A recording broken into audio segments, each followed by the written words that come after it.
Bienvenidos. Somos Gente de Mundo, historias para contar. Un diálogo ameno, franco e intimista con quienes hacen la noticia. Gente de Mundo, historias para contar. Con Juan Carlos Jiménez, un caballero en el micrófono. Muy bien, continuando con nuestros invitados especiales aquí en Gente de Mundo, historias para contar. Estamos en el mes de febrero, estamos en el mes clásico del periodista. Y qué mejor que hablar de periodismo con una periodista que ha sido muy importante en el desarrollo de la televisión regional y de la radio, como lo es Irama Rodríguez Pedraza. Irama, muy buenas tardes, bienvenida a Gente de Mundo, historias para contar. Muy buenas tardes, Juan Carlos, gracias por permitirnos hacernos este homenaje a los periodistas a través de mí, o que lo llena a uno de orgullo, que lo llena a uno de satisfacción, porque es un trabajo que uno viene haciendo arduo como las hormiguitas, lentamente, pero ahí vamos. Es un orgullo, es un honor ser periodista, trabajar como periodista. Creo que nací siendo periodista y moriré siendo periodista.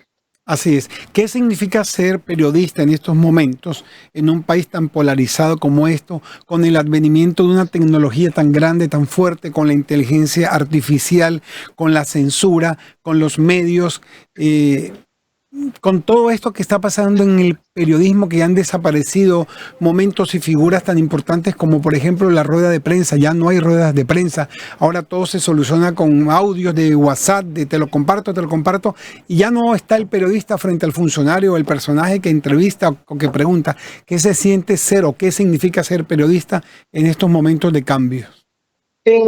Juan Carlos, mira, una excelente pregunta, porque la verdad yo me siento preocupada. A veces digamos que es una decepción que uno siente. ¿Por qué? Porque los periodistas estamos como que pasando, los periodistas de antes, estamos pasando como que a un segundo plano. Ya no era como antes, que se trabajaba con las manos. Nosotros nos gustaba constatar que la información que recibíamos era cierta. Verificábamos la información. Ahora no. Ahora, como tú dices, ahora es un copia y pega. Los jefes de prensa te mandan lo que quieren que salga al aire, lo que quieren que salga publicado, y no era como antes, que tú tenías el poder de que podías entrevistar a la persona, preguntarle lo que quisieras al personaje y escribir lo que quisieras al personaje, porque no vivías tan amarrado a la pauta, tan amarrado a esa otra, sí, a la pauta, a lo que pagan ahora.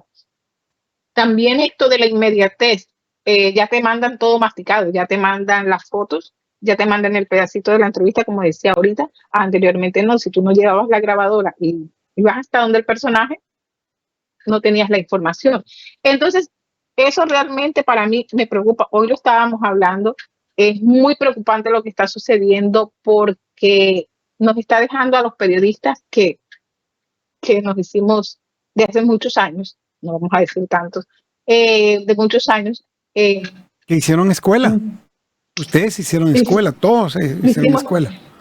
Además, era lo que llamábamos el periodismo de bordillo, el periodismo que se investigaba, el periodismo que se iba. Hoy precisamente estábamos hablando en un evento que tuvimos, estábamos hablando acerca de que el periodista anteriormente, la máquina de escribir la llevábamos en los buses, Juan Carlos. Nosotros íbamos en los buses, así nos enseñaron a escribir. No ahora, que ahora todo lo hacen es por internet con el bendito celular, y que ahora ni siquiera escriben, porque ahora con la inteligencia artificial le preguntan a la inteligencia artificial: mira, escríbeme un cuento, un ensayo, una página, y no lo hacen como lo hacíamos nosotros, que además teníamos que tener la memoria, porque anteriormente había la grabadora, no tantas como ahora, que te tocaba era copiar y recordar lo que te había dicho el personaje para que tú pudieras cantar la nota.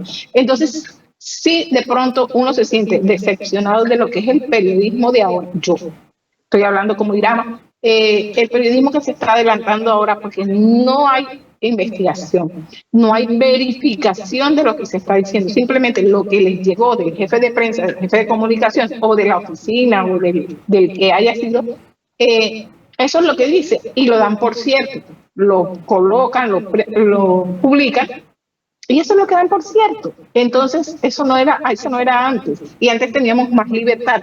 Los directores de los medios de comunicación nos daban más libertad para que nosotros pudiésemos constatar esa información. Es decir, quedamos como unos transmisores de la información simplemente, transmisores de una información que otros quieren que digamos. Una caja de eco, una caja de eco.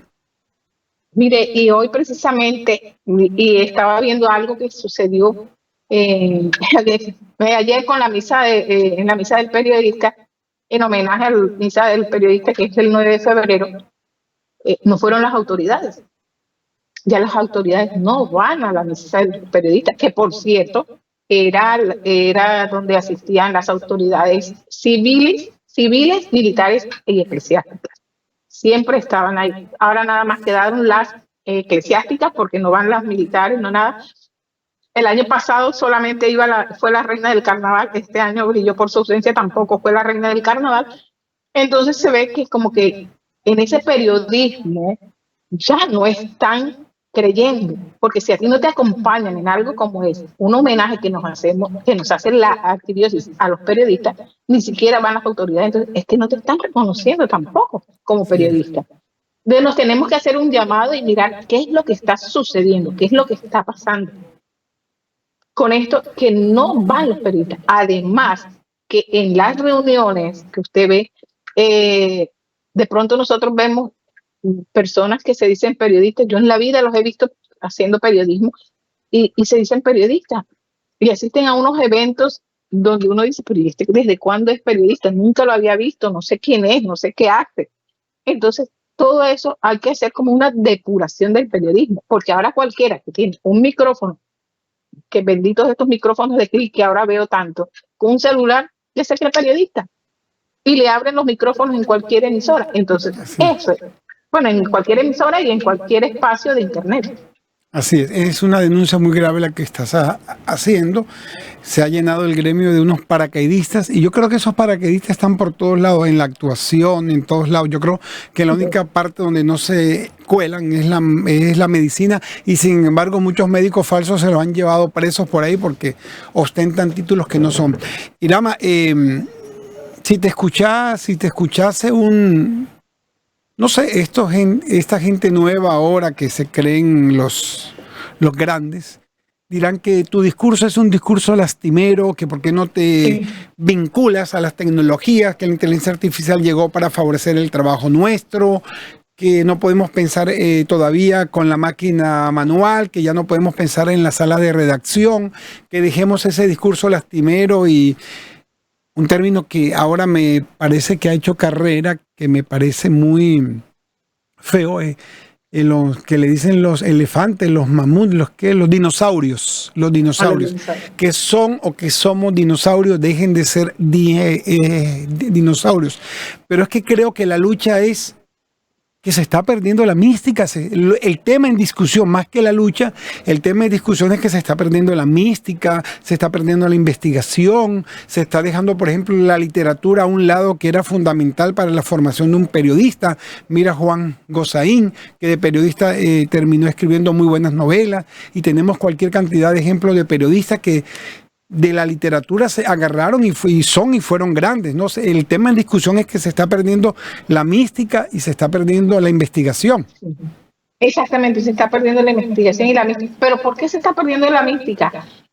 Juan Carlos, porque anteriormente a ti te tocaba llevar algo que fuera verdad, corroborarlo, investigarlo, para que pudiese ser publicado. Ahora no, ahora cualquier cosa la publican, ya yo creo que ya ni rectifican, porque como no son periodistas, sino llamados pseudo-influencers, porque tienen más likes, porque tienen cualquier otra cosa, entonces se ha perdido mucho. Yo recuerdo, mira, yo fui corresponsal de guerra y nosotros, bueno, y todo lo vivimos, uno para cubrir una masacre, para cubrir algo, primero mirábamos las imágenes que iban a salir al aire, porque no era todo lo que veíamos podía salir al aire porque afectaba a la persona. Ahora no, ahora entre más sangre te muestre, más descuartizamiento de un cuerpo, horrores, entonces eso es lo que ven, porque tienen más likes. Entonces, ahí es donde está el problema. Entonces, no siempre el que tiene más likes es el que está dando mejor la información, no es el que está dando la mejor noticia o la buena noticia. Entonces, eso es lo que lleva, digamos que la facilidad de ganar dinero sin esforzarse tanto, para mí, es lo que está llevando al periodismo, no digamos a un caos, pero sí a una crisis. Y en la crisis esta son los llamados organismos que agrupan a estos medios de comunicación, los que tienen que ponerse a mirar qué está sucediendo, qué está pasando, quiénes entran a un grupo, quiénes no entran a este grupo, Estos pueden ser periodistas, estos no pueden ser periodistas. En una rueda de prensa uno tiene que ponerse, él no es periodista, ¿por qué va a preguntar si él no es periodista? Increíble, ¿no? Sí, es que no puede ser. Anteriormente, tú lo sabes muy bien, cuando uno venía al presidente, ¿por qué donde el presidente no habla nadie?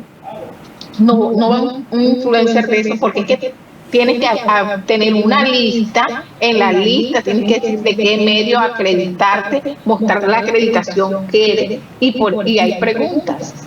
Entonces, ¿por qué no puede aplicarse para todo? Claro. No todo el mundo puede, o no todo el mundo sabe preguntar. Así es, muy grave lo que hoy nos estás comentando, pero es una realidad de apuño que estamos viviendo el sector de los periodistas. Irama, de pronto pensaría yo, no sé, me corriges si estoy equivocado o no, de pronto cansada un poco de tanto drama, de tantas cosas que te ha tocado cubrir, tantos eventos, tragedias, secuestro, guerrilla, ¿te refugias en el periodismo cultural? Sí. Sabes que sí, llegó un momento en que uno cambia. Bueno, yo hice el clic en el 2010 y en el 2010, yo no sé si alguna vez conté que en alguna que me has entrevistado varias veces, cuando yo trabajaba para Reporteros de Colombia, tuvimos la problemática, yo entrevisté a muchas personas y unas 13, 14, 15 personas que estaban dedicadas eran afrodescendientes. Fui con el ministro en ese entonces de Inglaterra a ver qué pasaba. Los entrevisté y ellos se quejaron porque no solamente me decían, estamos contentos con que haya venido el ministro. No, sino que me decían, es que nos están robando, es que nos están sacando, nos están matando, nos están masacrando. Entonces, cuando yo llego a contar qué es lo que está sucediendo, me dicen, yo investigo y resulta que a esas 15 personas que yo entrevisté las mataron, las asesinaron por darme la entrevista a mí. Entonces, ¿qué quería decir? Que si yo publicaba todo eso que ellos me habían dicho, ¿quién seguía? Después de ellos seguía yo. Yo tenía una hija pequeña. Entonces, me acuerdo que en ese entonces con mi esposo y los reuní a ellos, a mis dos hijos y a él y le dije, ¿qué hago? Es mi vida. Si yo estuviese sola no me importaba. Pero la vida de mi hija, y tú sabes que se van a ensañar con mi hija, no conmigo, sino con lo que más quiero, que es mi hija, que era la pequeñita. Entonces decidí dejar a un lado lo que era el periodismo de orden público, cubrir orden público, corresponsabilidad de guerra, lo dejé a un lado y asumí empezar a hacer crónicas más sobre la gente, sobre el diario. De pronto sí, cubrir la masacre, pero no desde el punto de vista de lo que era la masacre, sino ver las cosas alrededor, que hacer como que la noticia diferente a lo que era la masacre. De ahí trascendí, cuando me fui a Argentina, entonces empecé a hacer, yo decía, pero ¿por qué no hablemos de Colombia? Me dolía que cada vez que iba a un sitio en Argentina o me entrevistaban, enseguida me hablaban de Pablo Escobar, que cómo estábamos con la droga, que cómo estábamos con esto, pero ¿por qué? ¿Por qué tiene que siempre que ser Colombia hablar de muerte, Colombia hablar de masacres, Colombia? No. Entonces yo dije, pero hagámoslo por la parte cultural. Ustedes saben qué se baila en Colombia, ustedes saben cómo se baila la cumbia, ustedes saben cómo se hace esto. No. Entonces empecé a hacer, yo cuando comencé con La Voz de Macondo, el programa La Voz de Macondo, ¿qué hacía? Buscaba, por ejemplo, la leyenda del hombre caimán. Entonces me buscaba una leyenda parecida a la del hombre caimán en cualquier sitio de Latinoamérica y las comparaba. Ponían las canciones ponían la leyenda, la recitaba yo porque yo la leía, la interpretaba y la gente hablaba, entonces la gente le gustaba porque no sabían que eso existía. La leyenda del hombre caimán, la de, ay, ¿cómo es que este bichito que pica, ¿cómo es que picaba la machaca? Y les dice entonces la gente, mira, Juan Carlos, la gente buscaba, esperaba el programa para saber culturalmente que había en otros países. Habían cosas en Argentina que la gente no las sabía. Entonces, entonces yo entendí que tenía que dar a conocer a mi país culturalmente, porque la cultura también hace un país y la cultura realmente es la que ha sacado adelante a Colombia, porque la gente conoce a Gabriel García Márquez, bueno, conocían de la droga, conocían de Pablo Escobar, pero conocían mucho de Gabriel García Márquez. Entonces, eso te enorgullece. Entonces, ¿qué más que hablar de cultura? Y la cultura te llena de tanta satisfacción, porque tiene tantas aristas, pero es tan hermoso hablar de la cultura, te lleva te hace un recorrido por todos, te mete por todos lados. Y es lindo, es mejor la cultura, porque a través de la cultura podemos dar a conocer a nuestro país, pero así es. Tenemos para hablar de Colombia. Y es la cultura la que te lleva a obtener, quiero que hablemos en estos minutos, ese premio que te otorgaron en Santa Marta. Bueno, este premio... Muéstranos, lo tienes. Óyeme, ¿y por qué Santa Marta y no Barranquilla, por ejemplo? ¿O es que aquí no hay organizaciones que otorguen premios y reconozcan la labor del periodismo cultural? No sé. Ahí dejemos esa imagen ahí, Daniel, por favor. Irama, te escuchamos. Es que Barranquilla no tiene ese protocolo, ese tipo de premios, este tipo de distinción. Mira, la revista Tayrona, este premio que se llama así, Premio Tayrona, esa es la Fundación Cultural Casinducúa. ¿Qué hace la Fundación Casinducúa? Antes lo hacía 2 veces al año, ahora lo hace 1 vez al año. Entonces, en todo lo que es teatro, danza, todo lo que tiene que ver con arte, es periodismo cultural, excelencia, estrella Tayrona, revelación, maestro insigne, artista Tayrona, el personaje regional y el personaje nacional.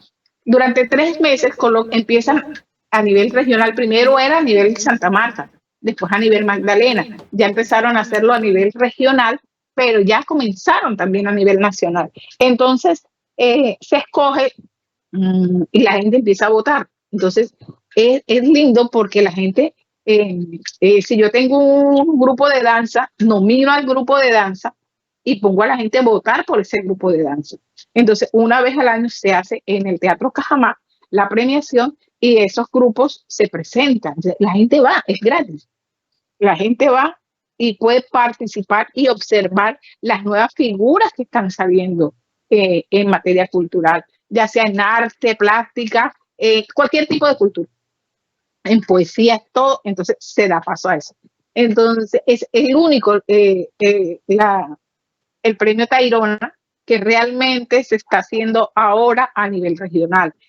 Algo parecido a lo que hacía Alexander Lewis, que en paz descanse, que lo hacía aquí a nivel local.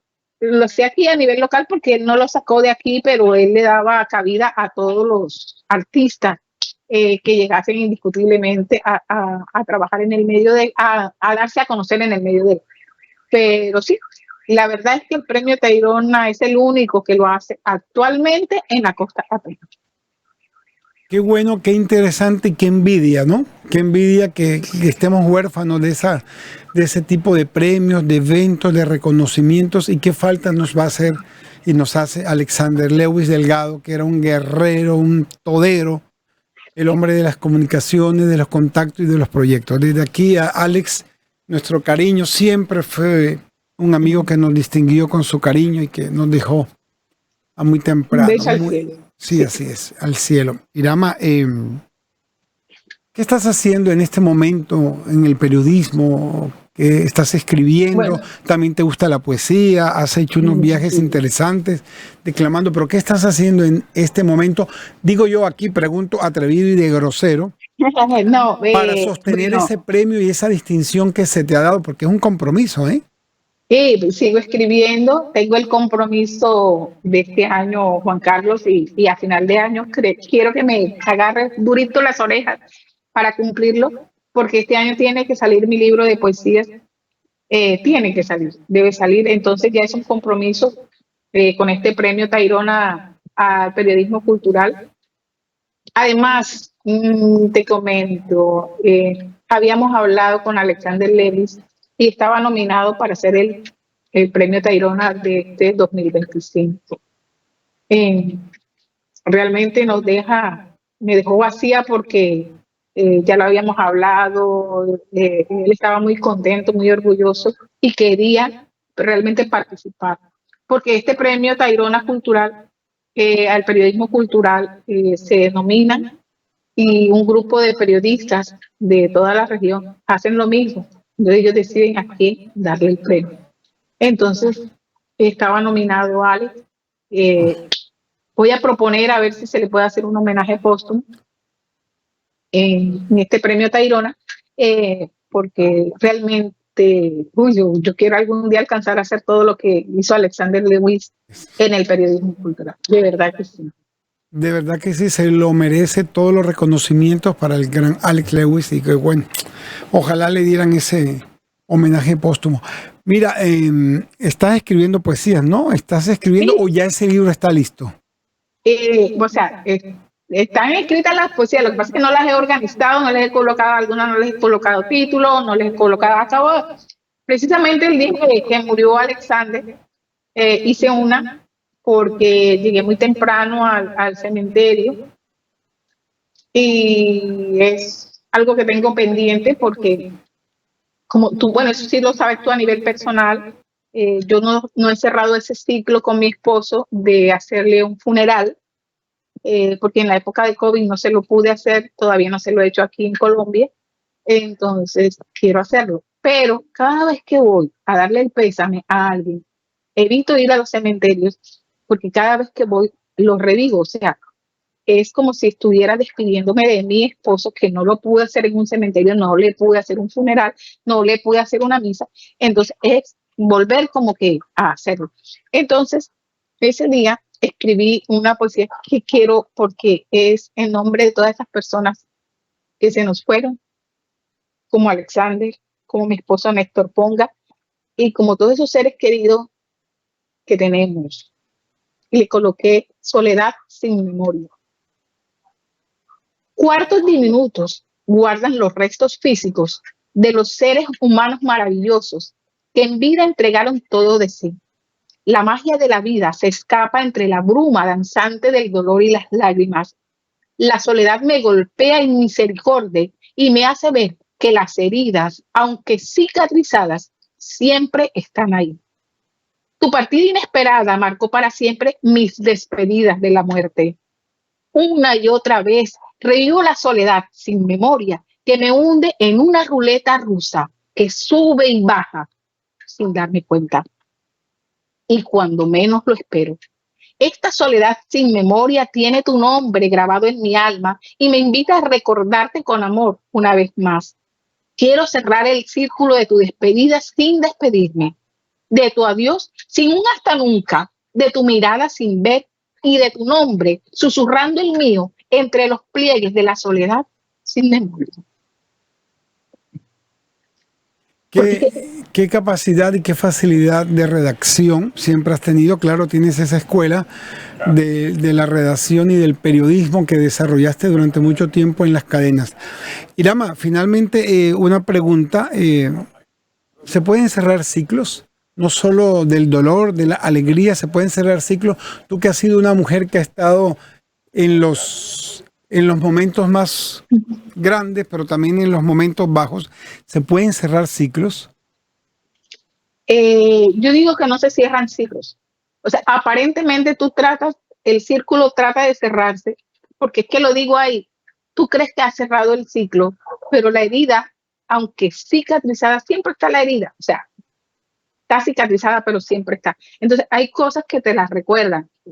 Por ejemplo, yo no hago periodismo, ya no hago corresponsalía de guerra, pero cuando veo las atrocidades que montan los influencers de ahora, que montan cualquier cosa, te recuerda lo que tú hiciste anteriormente, cómo los cubrías, cómo ibas, cómo caminabas entre la sangre, cómo ibas.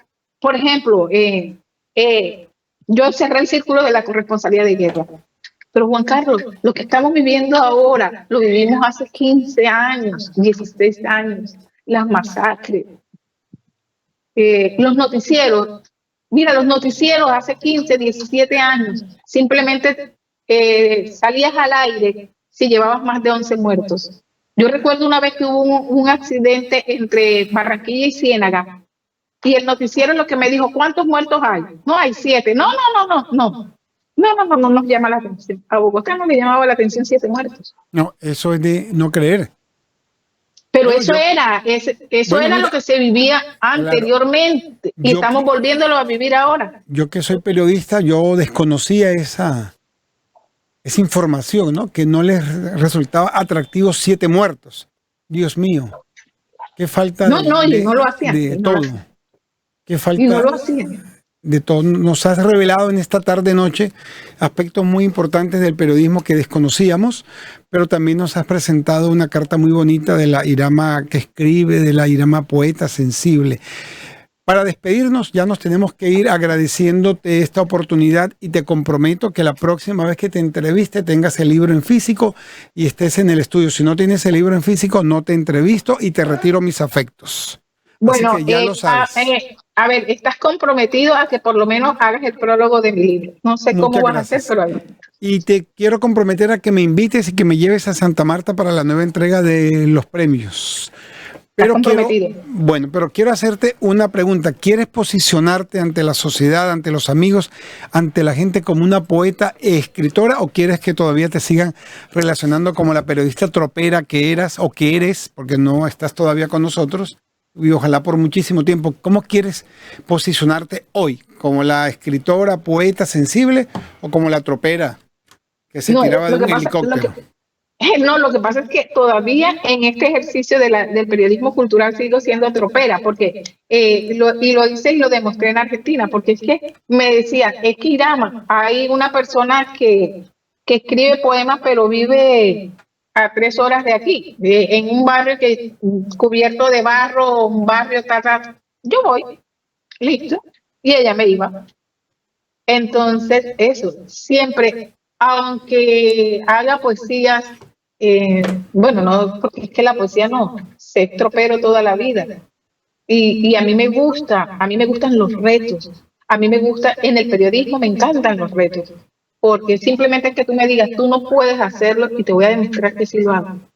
Y te voy a demostrar que sí lo hago, y lo hago bien. Entonces, ese es el tipo de periodismo que quiero, y cuando comenzamos el programa lo hicimos. Ese es el periodismo que se tiene que defender, el periodismo que se ama, el periodismo que uno lo lleva en la sangre, y es el que debemos defender. Las agremiaciones que se unan y que miren qué es lo que estamos haciendo.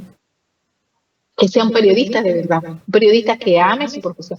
Alguien dijo hoy algo, y me gustaría dejar esto: el periodismo no es un oficio, el periodismo es una profesión. Entonces, esa es la diferencia. Cualquier persona puede hacer cualquier tipo de oficio, mas no cualquiera puede ser un buen profesional. Entonces, eso es lo que tienen que entender, que el periodismo es una profesión, no un oficio. Bueno, creo que ha quedado muy claro, y como colofón podemos anotar que para esto hay que estudiar, para esto hay que vivir, evidenciar. No es solamente tomar una cámara y decir yo lo soy, no. Debe haber un bagaje, y ese es el que a ti te sobra y el que tienes y el que sigues buscando. Irama, un abrazo fraterno, todo nuestro cariño y nuestra gratitud por estos momentos tan bonitos que nos has brindado en la tarde de hoy. Un abrazo y muchísimas gracias. Gracias, Juan Carlos, y a ti también feliz día del comunicador social periodista. Eres un excelente periodista cultural, tropero, fíjate, tú eres tropero también. Un periodista tropero, no te le rindes ni te le arrugas a nada. Entonces, eso es ser un buen periodista, lo eres, lo cumples a cabalidad. Entonces, muy orgullosa de ser tu amiga y gracias. De estar aquí en tu programa. Muchísimas gracias. Gente de mundo. Historias para contar. Muchísimas gracias. Hemos llegado al final de nuestro programa Gente de Mundo, Historias para Contar. Gracias a Carlos Julio Arzuza López, quien es el director de Caribe Radio Online. Muchísimas gracias a Daniel Abello Cano por su acompañamiento en todo esto del sonido, de la imagen y las redes sociales. Yo soy Juan Carlos Jiménez Rodríguez y estaré complacido con ustedes el próximo viernes de 4 a 5 de la tarde. Saludos y muy buenas tardes para todos. Aquí termina Gente de Mundo, Historias para Contar. Un interesante recorrido por la vida y las historias de quienes hacen la noticia. Sea usted nuestro próximo Gente de Mundo, Historias para Contar.